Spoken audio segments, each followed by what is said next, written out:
ఈరోజు వాళ్ళకి పూర్తి స్థాయిలో రిజిస్ట్రేషన్లు కల్పించి రిజిస్ట్రేషన్లు జరిగిన తర్వాత వాళ్ళు బ్యాంకుకి లోన్లకు అప్రోచ్ అయ్యి బ్యాంక్ లోన్లు తీసేసుకొని ఈరోజు కార్పొరేషన్ పరిధిలో కూడా అన్ని పర్మిషన్లు వాళ్ళకి ఇచ్చి ఇంత పెద్ద ఎత్తున ఈరోజు వీళ్ళు ఇక్కడ ఇల్లులు కట్టుకుంటే ఒక్క నిమిషంలోనూ వచ్చి బుల్డోజర్ తోటి కొట్టి మీరు ఇల్లుల్ని కూలదోసినారే, రేపు పొద్దున్న వాళ్ళు బ్యాంకు లోన్లు ఎలా కడతారు? బ్యాంకులు ఊరుకుంటాయా?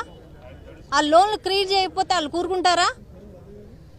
ఈ రకమైన పరిస్థితులను, ఇంత దారుణమైన పరిస్థితులు ఇక్కడ ఉంటే లోకల్ నాయకులు ఏం చేస్తున్నారు?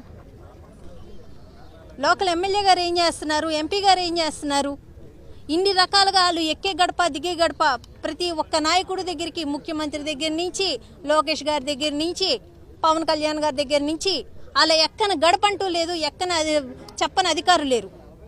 కానీ ఒక్కరు వచ్చి ఏందమ్మా మీ బాధ అని అడిగినోళ్ళు లేరు. ఈరోజు వాళ్ళు ఎవరైతే వీళ్ళు కమ్మినారో కనీసం వాళ్ళని కూడా ప్రశ్నించే ఇది లేదు.